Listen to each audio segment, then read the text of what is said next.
You're about to discover the 7 ways that you're accidentally destroying his romantic attraction to you, and why the more you try to show love, the more his brain starts categorizing you as mother instead of lover.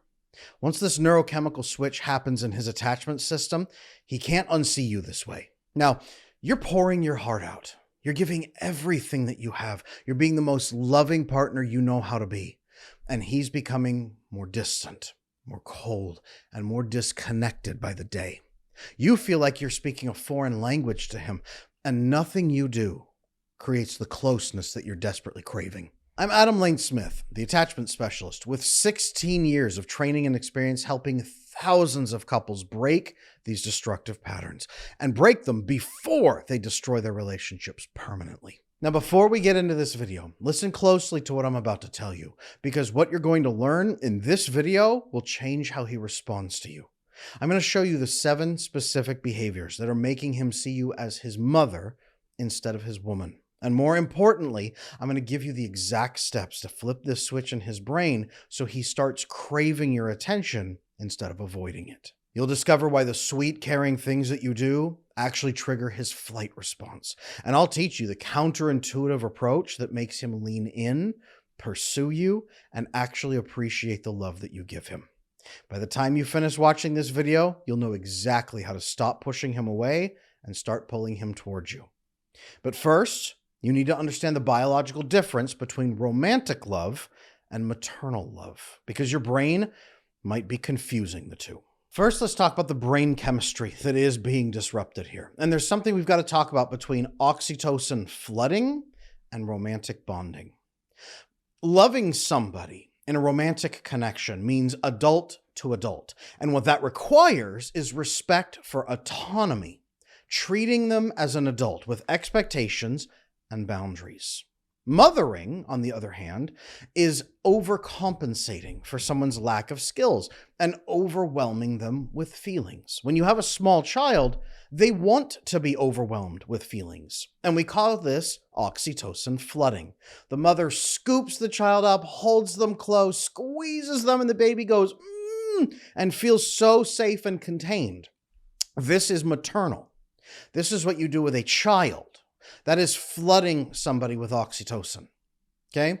They also don't have the skills, so you have to make up the gaps. You have to be patient. You have to be kind. You have to be calm. You have to be overly accommodating and generous for a child. This is a normal experience as you nurture them and grow them into an adult. Unfortunately, this is what a lot of women do with a grown man who's even older than she is, okay? Mothering floods with oxytocin to smother him as an adult while doing nothing for that bonding hormone we need called vasopressin. Vasopressin is a hormone released when we solve challenges together, when we overcome problems together, when we work effectively as co-adults in a team to diminish stress and pain. When we solve problems together as a team, we bond monogamously. In fact, we find that mammals become monogamous when you flood them with vasopressin. They start cheating and straying when you block their vasopressin receptors. Men have more receptors for vasopressin than women do. Men are not going to bond the way a small toddler bonds when you hug them. So you cannot mother a grown man into romantic love. And in fact, it will over time poison your desire for him as well. But first, it will ruin his ability to bond with you. Okay? Respecting his autonomy means having boundaries. Most women aren't doing that. We're going to talk about that here in a moment. But what we're talking about here, this oxytocin flooding, really is the feminine version of love bombing. It's actually a bit of a controlling behavior. You are a poor, weak, wounded man who has no idea what emotions are. I will rescue you like a child and act like your mother until you grow up, and then you'll turn into the perfect husband. That's really the process playing out here. You don't mean it to be this way, but that is what your brain is doing. Now, this isn't just about missing opportunities. This is driving a severe flight response, especially in an avoidant man, okay? Why? Because avoidant men didn't even experience that level of love and safety with their own mother.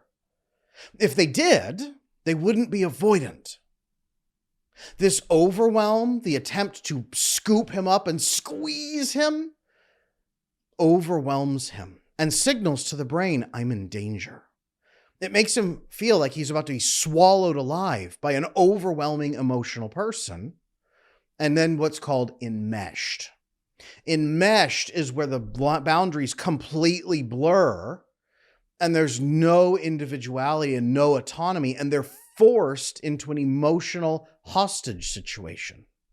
Now, what's likely in most avoidant men's lives is either their mother was very cold, distant, chaotic, didn't give them the love they looked for, so they don't even know how to process that level of love, or she did give him love, but paired it with hurt and pain and fear and domination and control so that he was forced into an emotional hostage situation where he was forced to comply with her emotions and manage them again and again and again.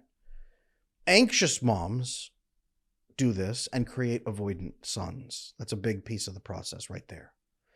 So mothering him in this way not only fails to vasopressin bond him, but reminds him of the most painful relationship he's ever had in his life. The most disappointing. The woman who disappointed and hurt him first. Okay? You can call it a mother wound. You can call it mommy issues, whatever you want. But the good news is you shouldn't be going that route anyway. It's doing double damage, but it's not appropriate. So we don't have to tackle it that way. But I want to hammer this home. Here's what's really concerning. When you trigger this maternal response in his brain, when you scoop up with that warmth and that love and that safety and that intimacy that you're trying to give him, when you try to pick him up like a baby and like princess carry him, right? Like the maiden. When you try to do this emotionally, you're actually recreating the exact trauma pattern that made him avoidant in the first place. Of course, it's going to go badly. It's not your fault. But we are going to fix it. And in section 2 of this video, right next, I'm going to show you the 7 specific ways that you are doing this without even realizing it. I have to show you this. It's going to hurt a little bit. You probably are going to recognize yourself in some of these. Drop down below in the comments and say, yeah, Adam, I'm 1, 3, and 5. You got me, right? A lot of women do this because that's your warmth and nurturing and intimacy. Most women don't know how to connect to a man, so this is what they do instead. Let's go through the 7 signs that you're actually mothering him. Sign number 1 is managing his emotional reactions. Men should be responsible for their own emotional reactions, and you shouldn't walk on eggshells or cover for him or make everything easier. You should not be catering to his feelings. You should not be catering to his lack of emotional discipline. I get 50 comments on every video saying, Adam, how dare you imply that I should cater to his emotions? So I'm hoping this point is clear enough. You should not be catering to his feelings, okay? Doing that is overcompensating for his lack of skill. It's stepping in to enable his negative, bad behaviors. I have a video here on this channel about why you shouldn't give him space.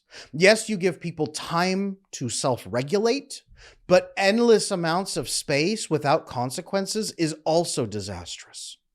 We do not compensate for other people's refusal to manage their behaviors and their emotions. Period.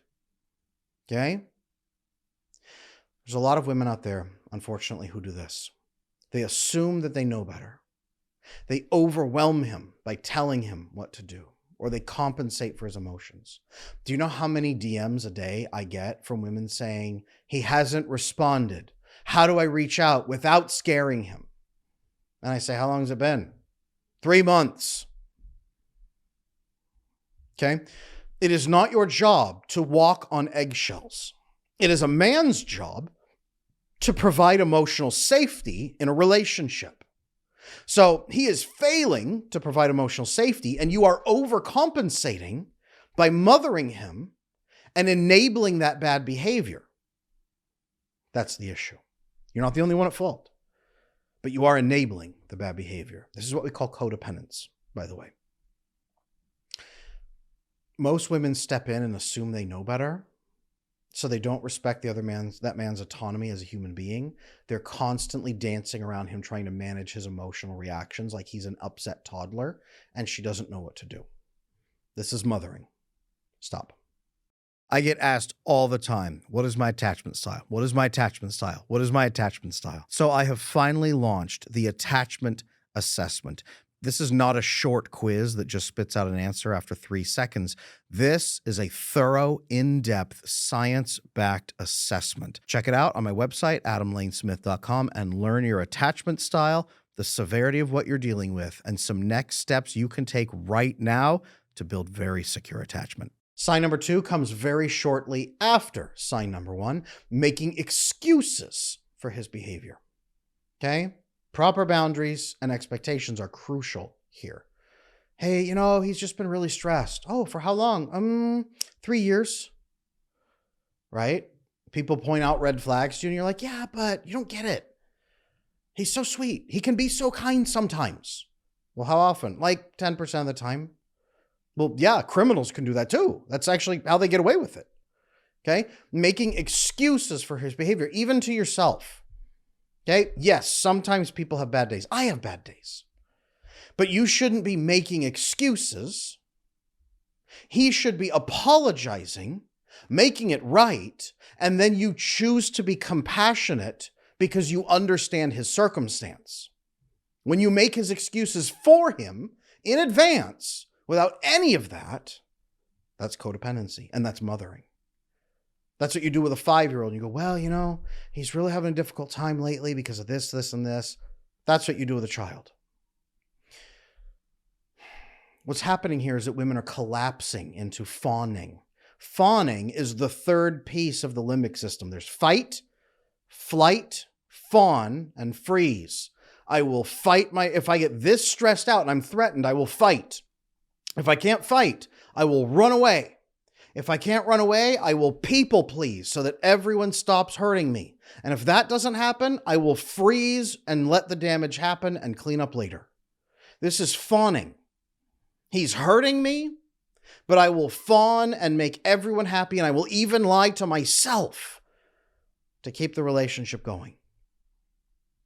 This does not treat him like he has adult-to-adult respect. Now, he's not treating you with respect either. There's a problem. But a healthy woman who is his lover and his girlfriend, his wife, a healthy woman doesn't make excuses. She says, why is this happening? I need this to stop. I can be compassionate for circumstances, but this must stop. See the difference? I hope so. Sign number 3 comes actually very quickly. Solving his problems without permission. Assuming you know better than he does. He's avoidant. I have to rescue him. He doesn't know how to talk about his feelings. I have to guide him into talking about his feelings. He doesn't know how to connect to his mom. I'm going to connect to his mom for him and grow their relationship. He doesn't know how to connect to his best friend. They haven't been talking lately. I'm going to connect to his best friend for him. Right? Building solutions without even speaking to him about it. This pushes massively on his autonomy and smothers him.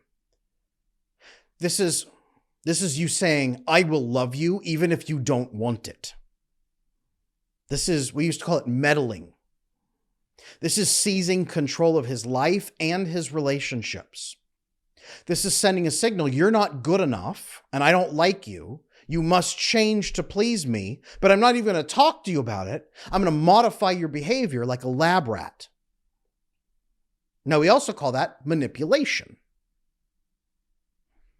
Mothering is what we call it here. But when it's done on an adult, manipulation.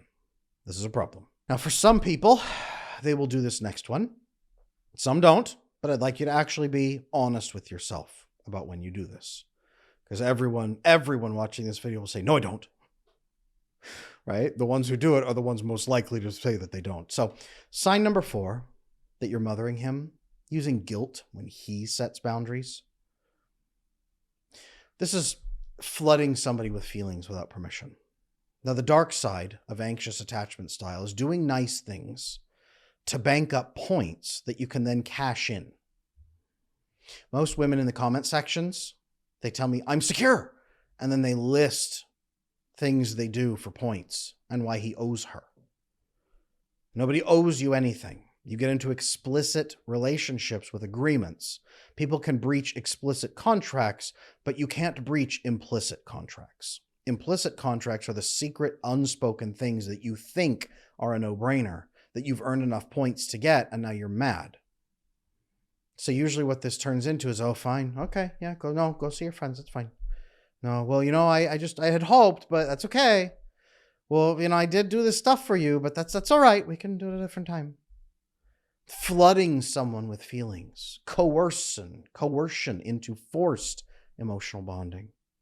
This becomes very controlling and dominating behavior, and this is often what caused his avoidance. This is his mother. He ceases to see your face and sees his mother's face imposed on yours at this point. This is the feminine version of domineering and controlling and coercing. This is considered a form of emotional partner violence, emotional abuse. I'm not saying everyone watching this is doing this, but I'm certain most of you have done this at some point. The "you owe me" conversation, the pouting, the silent treatment you give them in return to see how they like it. Those are the moments. Now, sign number 5, I'm certain that everybody watching this video has done. Overwhelming him with affection during times of stress. Okay? When men experience stress and cortisol flood through our system, it blocks our oxytocin receptors, and it actually makes affection physically uncomfortable and painful. It makes our skin crawl. It's deeply disturbing. When we're stressed out, we actually need space to solve a problem. Once the problem's resolved, cortisol comes down, oxytocin receptors open up, we feel better, and we can receive affection. But during? No. And a lot of women approach the man in their life like a 3-year-old toddler who fell and skinned his knee. What does that mom do? Oh, my baby. She scoops him up, squeezes him. Oh, are you okay? And then covers him in kisses. And yes, the 3-year-old feels better, but a 45-year-old man does not. He gets angry. It actually activates an anger response. It activates a get away from me. I don't have enough room to handle this. Did you know what's fascinating is this? Dogs are animals who cannot stand being contained. So when we hug dogs and they start panting, it's actually a fear response, and they are tolerating the hug. Now, there are some dogs in some occasions that love it, but most dogs cannot stand being hugged. The research is clear. Men during stress are much the same. And women then get hurt and angry and upset when he pushes her away because you've added to his stress. This oxytocin flooding while the receptors are blocked feels like sandpaper that you're grinding on his neck. Okay? Horrible experience. It also tells him he's about to be swallowed alive, especially if you then respond with hurt, anger, and pouting and add a second stress to his life when he was already that stressed out. This reminds him of painful past relationships, loss of control. No one cares about me. It builds a cortisol association with you. You're my enemy. You are an obstacle I have to overcome. It switches you from a person to an obstacle. Really bad switch. You're not even his mom anymore. You're a problem to be dealt with. Sign number 6 is so much worse. It's making decisions for him. And this is subtle, how this usually plays out. Not always, but subtle. Forcing him to do things he doesn't agree with. Setting things up and setting up expectations and forcing him to comply. Deciding that he needs a date that night without even consulting his schedule and knowing that he's working 16 hours that day. Deciding that he needs to do this, deciding he needs to do that. We talked a little bit earlier about thinking you know better than he does, but this is fully making decisions for him. This is pushing on him and saying, this is right, and we're going to do this. Many of you will say, I don't ever do this, but probably toward the end of the relationship, you do. And this is usually what pushes men right over the brink into breakup. It feels like coercive soothing. It feels like they are forced to comply. It is the most arbitrary loss of autonomy. It makes him enraged. Making decisions for him instead of coming to him and saying, I've noticed a problem. What would you like to do about this? We do have to do something, but what would you like to do about it? Here's my suggestion. That's the proper movement. Making decisions for him, worst thing you can do. That's what a mom does. I know that a lot of the people watching this show right now have had attachment issues for their entire life. That's why I want to invite every single one of you to check out my attachment repair program. It just might be the jump that you need to go from insecurely attached and lonely and frustrated to fully secure, connected, and bonded in a great relationship like nothing you've ever felt before. Check out my website, adamlanesmith.com, for the attachment repair program. And finally, sign number 7. Something that every single one of you are doing. All the women who say they are secure, they all do this one. Always. They do this one again and again and again and again and again. It's the second thing out of their mouth. First is, Adam, I'm completely secure. And this one. Okay, big one. Sacrificing your needs to keep him comfortable. All the women in all my videos who scream at me and say, Adam, how dare you tell me that I don't get to have needs? No, that's you telling yourself that. Okay. In childhood, you didn't get the love you needed, and you overcompensated by giving others love that you never got. Today, you overcompensate by giving everyone around you the love you never got. You weren't appreciated, maybe by your father. Now you're on a mission to prove your worth to men by sacrificing your basic needs to keep him comfy. Every time a woman comes to me and says, Adam, you're telling me to cater to him, I know that this is actually what she's doing. This also negates his humanity, by the way. It disrespects his autonomy. You're making a decision for him.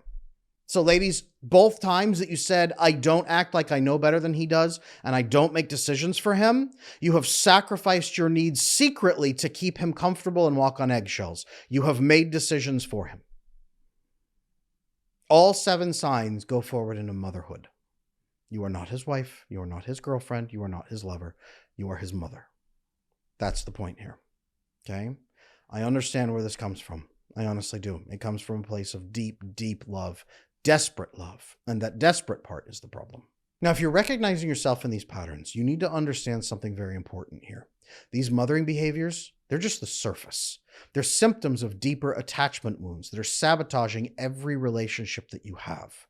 Now, I have something that can help you completely rebuild this at the root level. But first, you need to see what I'm about to show you in the next section, because it's going to change how you think about fixing this problem forever. So stay with me. Now, ladies, I know what you're thinking because I've heard it before. But Adam, if I stop doing these things, won't he think I don't care about him anymore? That's exactly what I thought you'd ask, because that's what everybody asks. And that's exactly why the next thing I'm going to talk to you about is going to blow your mind. Because here's what actually creates attraction in that man. Healthy, mostly secure, or at least ethically avoidant men, even ethically avoidant men match in too. What they want is adult to adult relationship dynamics, but they don't believe it's possible. This means when you walk into a relationship with a man, you must treat him as an adult. Another way to say this is you must treat him as a co-executive at a company where you work together. He is an executive. You are also an executive. The way you would treat him and have expectations of him and work together with him and communicate, that's the level you must be communicating with him. Not like a child, not tiptoeing around, not making excuses, not sacrificing your needs silently. That would destroy a company. Certainly not making decisions for him without speaking to him. Certainly not assuming you know his job better than he does. That makes you a terrible executive. And that's why these avoidant men pull away and run. Even a secure man will pull away and run if you do those 7 signs to him. But an avoidant man really will. You have to have clear expectations and boundaries in a relationship to attract a healthy or at least even ethically avoidant man.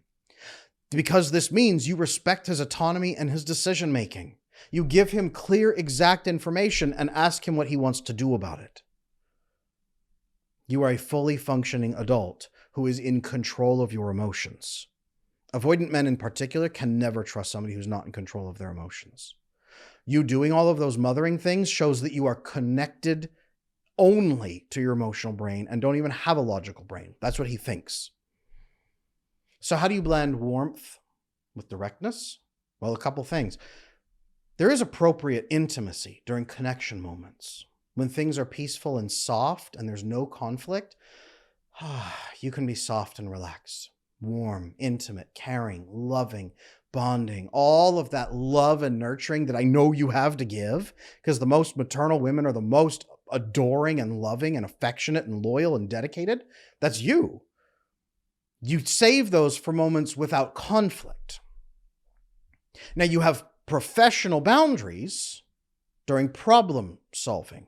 When there's a conflict, you switch into executive mode. You've seen him do this at extreme levels. You do it at a softer level, but you still do it. Okay? Let's have that conversation. That's how we switch in.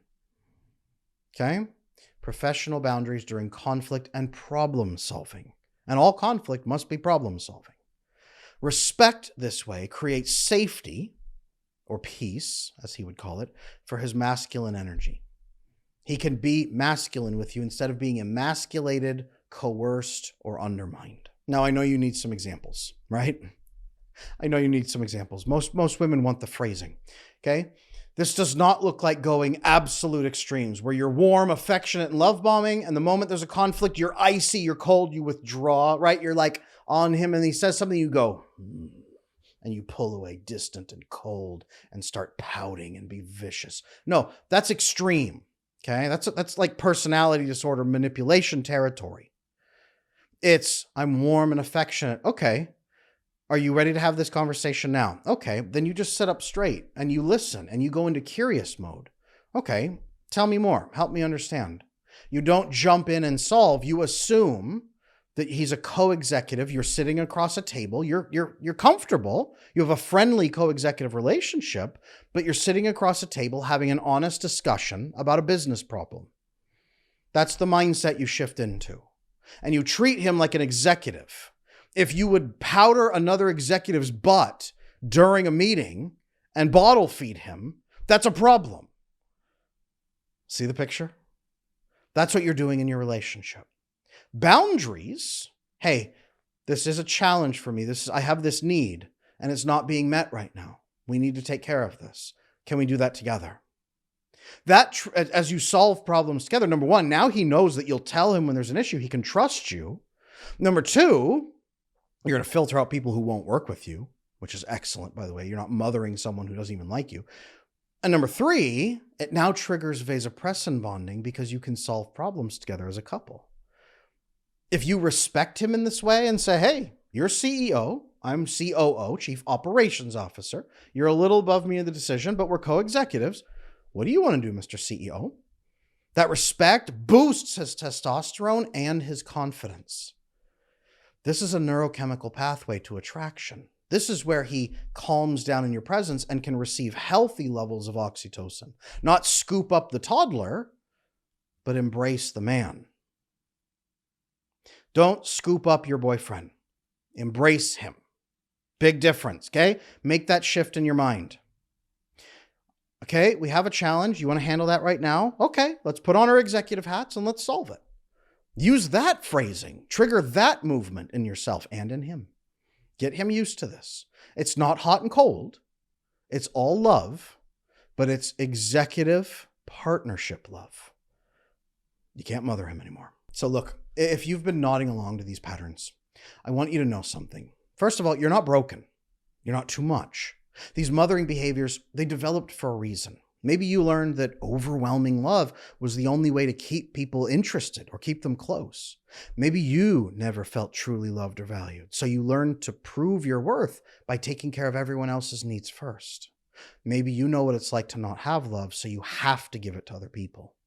Whatever it was that brought you here, your heart has always been in the right place. The problem, it isn't your capacity for love. The problem is that no one ever taught you the difference between mothering and partnering. But now, after this video, you do know the difference. And knowing changes everything. You can see the difference between flooding someone with maternal care and creating space for real intimacy.